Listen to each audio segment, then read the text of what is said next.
नमस्कार. मी भाऊ तोरसेकर. तुम्ही बघत आहात प्रतिपक्ष.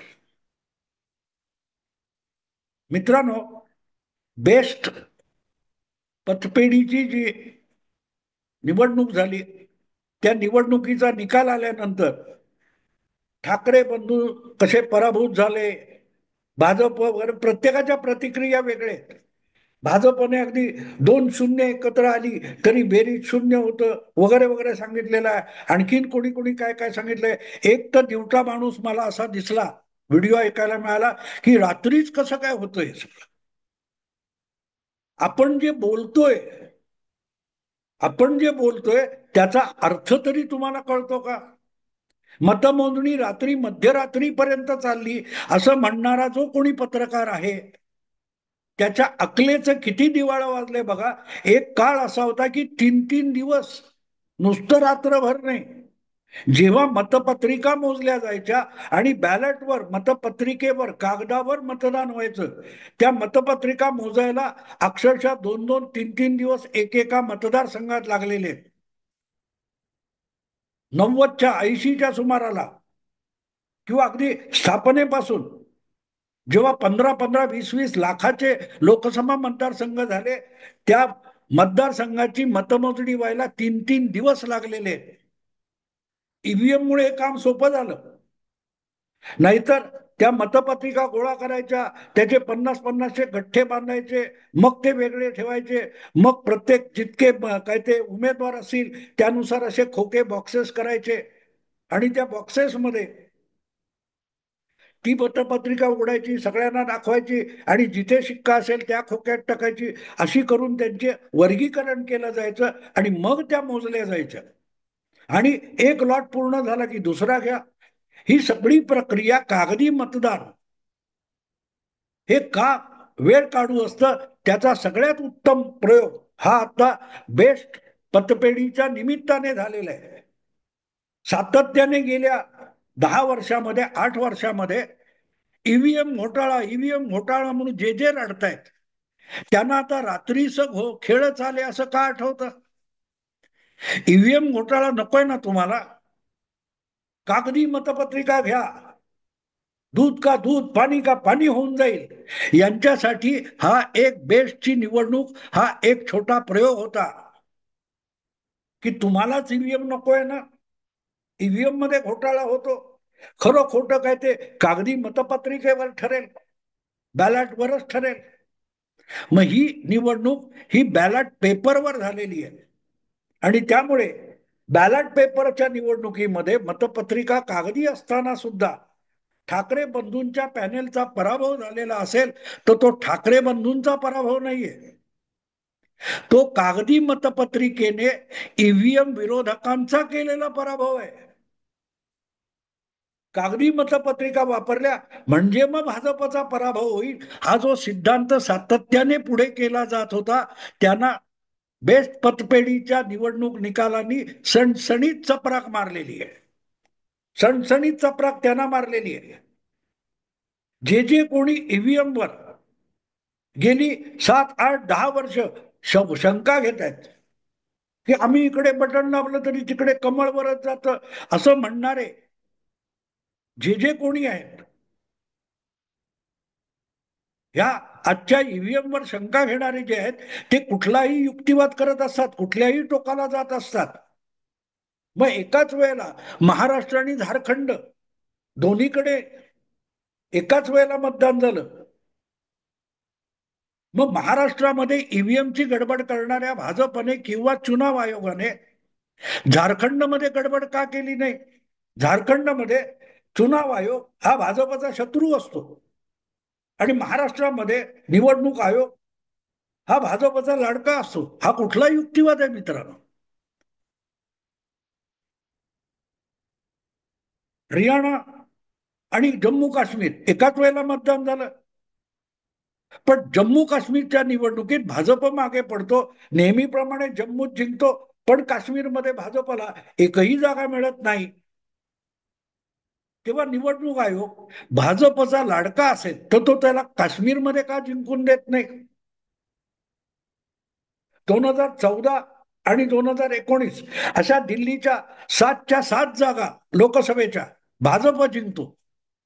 पण अवघ्या 8 महिन्यानंतर विधानसभेच्या निवडणुका झाल्या, तेव्हा जागा जिंकणाऱ्या लोकसभेच्या 7ही जागा भाजपने जिंकल्या. तिथल्या 70 पैकी फक्त 3 जागा भाजप जिंकतो आणि आम आदमी पार्टीला 70 पैकी 67 जागा मिळतात. अरे 7 लोकसभा तर 7 विधानसभा तरी भाजपला का देत नाही निवडणूक आयोग? फ्रॉड करतो ना निवडणूक आयोग.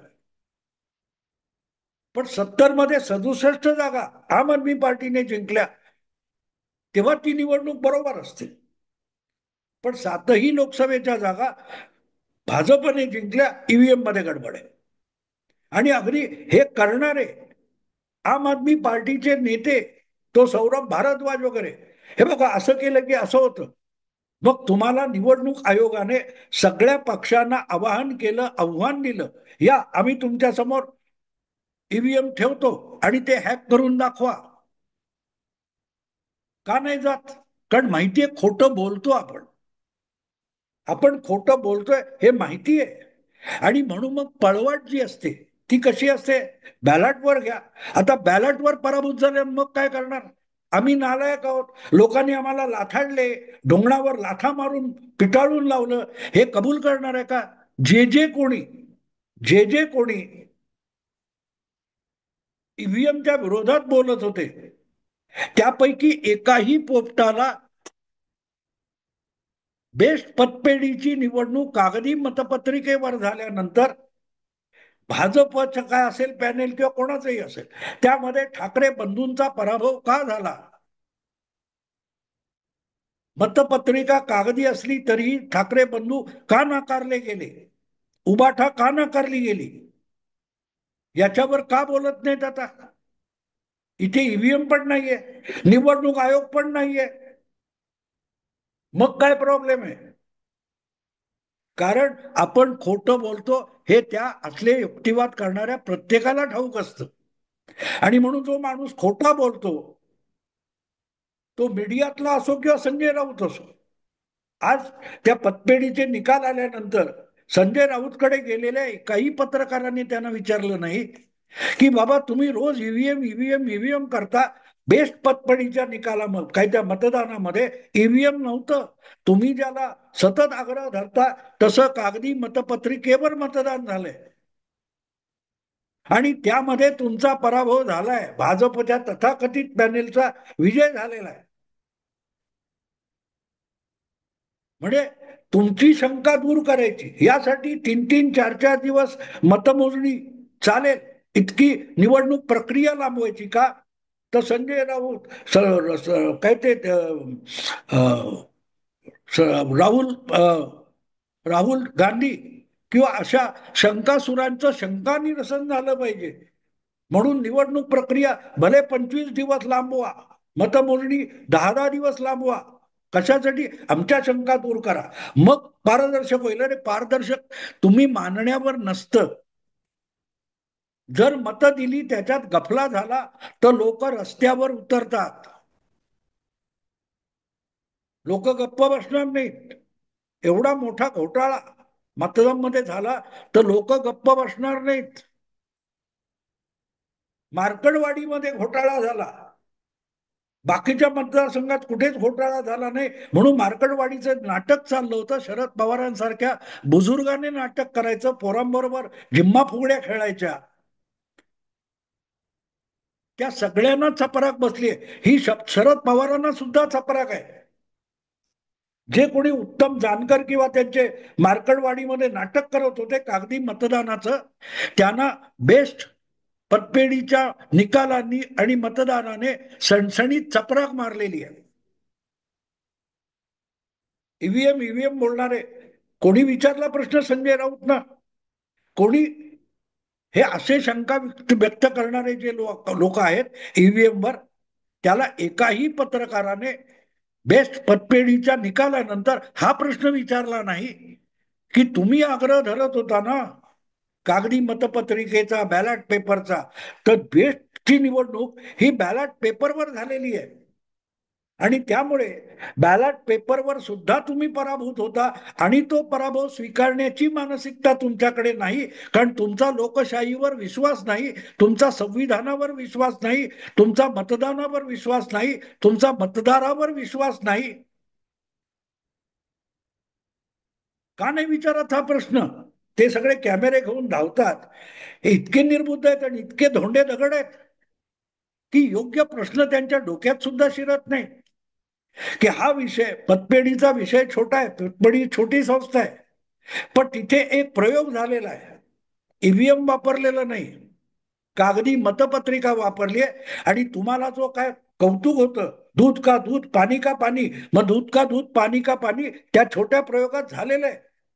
तुमचे सगळे ईव्हीएम विरुद्धचे दावे बेस्टच्या पतपेढीने खोटे पाडलेले. त्यामुळे त्या मतपत्रिकेवर जे मतदान झालं आणि रात्री उशिरापर्यंत मतमोजणी झाली, त्या मतमोजणीने उद्धव ठाकरेंचा पराभव केलेला नाही, राज ठाकरेंचा पराभव किंवा ठाकरे बंधूंचा पराभव केलेला नाही, त्यांच्या पॅनेलचा पराभव केलेला नाही. बेस्ट पतपेढीची निवडणूक ही कागदी मतपत्रिकेवर झाली आणि त्या कागदी मतपत्रिकेत सुद्धा ईव्हीएम समर्थकांच्या, ईव्हीएम विरोधकांचा दारुण पराभव झालाय. हे त्यातलं सत्य आहे, हा त्यातला आशय आणि निष्कर्ष आहे. पण त्यावर कोणी बोलणार नाही. अगदी एवढं कशाला, आता मध्यंतरी मला वाटते उत्तराखंड का हिमाचल प्रदेशमध्ये ज्या स्थानिक संस्थांच्या निवडणुका झाल्या त्यामध्ये सुद्धा कागदी मतपत्रिका वापरल्या गेल्या आणि तरीही भारतीय जनता पक्षाचा विजय झाला.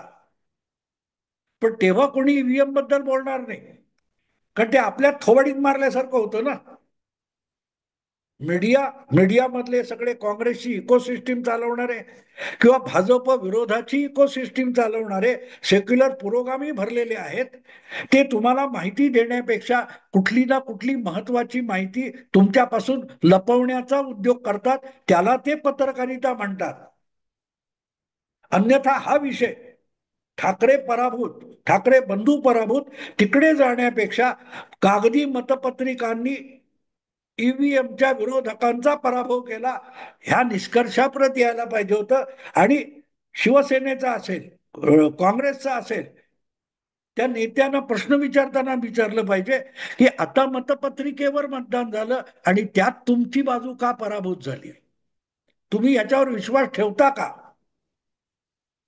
मतपत्रिकेत सुद्धा आपण पराभूत होतो आणि मतपत्रिकेवर निवडणूक झाली तरीही भाजप जिंकू शकतो, भाजपचं पॅनेल जिंकू शकतं, हे आता तुम्ही मान्य करता का? हा प्रश्न का विचारला गेला नाही?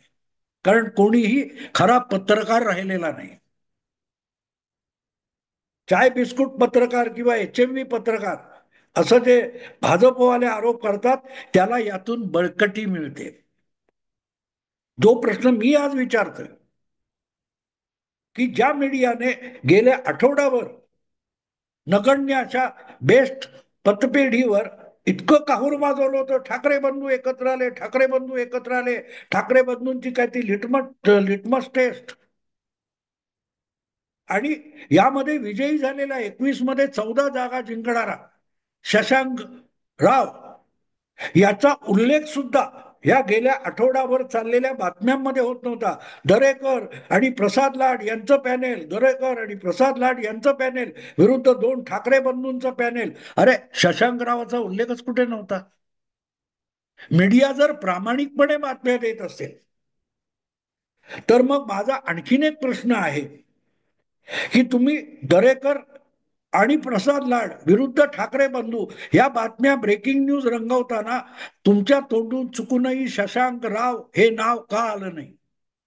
कारण शशांक राव यांचं पॅनेल अलग होतं आणि तेच पॅनेल 2/3 जागा घेऊन जिंकलेलं आहे. आणि एक प्रकारे त्यांनी 7 जागांवर प्रसाद लाड आणि दरेकर यांना अडवलेलं आहे. ते एकत्र निवडून आले असं बघायचं नाही, बघायचं तर शशांकरावच्या पॅनेलने दरेकर आणि प्रसादराव यांच्या पॅनेलचा पराभव केलाय कागदी मतदानातून. आणि त्यामध्ये जवळपास कुठे ठाकरे बंधू नाहीत ज्यांचा डिमडिम पिटला जात होता. अगदी काल मतमोजणी सुरू पण झाली नसेल तेव्हापासून ठाकरे बंधू आघाडीवर, ठाकरे बंधू आघाडीवर, भाजपचा सुपडा साफ. ना भाजपचा सुपडा साफ झाला, ना ठाकरे बंधू जिंकले. तिसराच कोणीतरी जिंकला, ज्याचं नाव शशांक राव आहे. आणि म्हणून मग प्रश्न असा निर्माण होतो की कोणामध्ये लढत आहे हे सुद्धा ज्या मीडियाला, ज्या पत्रकारांना माहिती नव्हतं, ते गेले आठवडाभर रोंबा सोंबा नाचत होते. ठाकरे बंधू आला रे, गोविंदा नाचण्यापेक्षा हे ठाकरे बंधू आला रे नाचत होते. आणि समोर कोण आहे? तर प्रसाद लाड आणि दरेकर. शशांक रावचं नाव सुद्धा कोणी घेतलं नाही, ज्याचं पॅनेल अखेरीस निर्विवाद बहुमताने त्या कमिटीमध्ये निवडून आले. 7 अधिक 14, 7 जुने 14 आणि ठाकरे बंधूंचा पत्ता नाही. मतदान ईव्हीएम वर झालं नाही. ठाकरे बंधू किंवा त्यांचं पॅनेल, जे काय तुम्ही म्हणाल ते, हे तिसऱ्या क्रमांकावर फेकलं गेलं. एकही जागा आली नाही. पण भाजपचं असेल तर सुपडा साफ म्हणायचं. काल रात्री मतमोजणी पुरू सुद्धा झाली नव्हती, तरी भाजपचा सुपडा साफ. काय वाटतं वडेट्टीवार साहेब, काय वाटतं जितेंद्र आव्हाड साहेब, म्हणून त्यांच्या प्रतिक्रिया घेण्यापर्यंत मजल गेली होती. पण कोणालाही ही निवडणूक बॅलट पेपरवर झाली आहे हे आठवत नाही. निकाल लागण्याच्या आधी निकाल दिले जातात, निकाल लागण्यापूर्वी प्रतिक्रिया घेतल्या जातात, आणि शेवटी निकाल येतो तेव्हा तुमचाच सुपडा साफ, मीडियाचा सुपडा साफ झाला. जो मीडिया अकारण विरोधी पक्षांनी केलेल्या खोट्या नाट्या आरोपांना प्रसिद्धी देऊन ईव्हीएम विषयी शंका निर्माण करत होता, त्यांचा सुपडा साफ झाला. मार्कडवाडी विसरून गेलेत सगळे. कोणी शरद पवार भेटले की त्यांना वाटेल ते प्रश्न विचारतात, पण मार्कडवाडीचं आंदोलन पुढे जाणार होतं, त्याचं काय झालं? कधीतरी विचारा शरद पवारांना. कधीतरी पत्रकार म्हणून मिरवता, त्या पत्रकारितेशी कधीतरी काही एखाद्या प्रश्नावर प्रामाणिक राहा. इतके निर्लज्ज आणि इतके नंगे झालेत सगळे पत्रकार, सगळे मीडिया. इतका नागडा, इतका निर्लज्ज झालाय की मार्कडवाडीचं काय झालं हा प्रश्न पवारांना बेस्टच्या मतपेढीच्या निकालानंतर विचारला गेला पाहिजे. तुम्ही खोटं खोटं करायला निघाला होता, इथे खरं झालं, अगदी कागदावर झालं, आणि तरीही तुम्ही पराभूत झाला, तिसऱ्या क्रमांकावर फेकले गेला. आणि भाजपचा सहभाग असलेलं पॅनल जिंकलं. आणि म्हणून मी हा विषय मांडताना त्याचं शीर्षक दिलंय, हा शशांकरावचा विजय नाहीये, हा ठाकरे बंधूंचा पराभव नाहीये, हा कागदी मतपत्रिकेने ईव्हीएम विरोधकांचा केलेला पराभव आहे. असो मित्रांनो, विषय आवडला लाईक करा, शेअर करा, आणि प्रतीक पक्षला सबस्क्राईब करा. नमस्कार.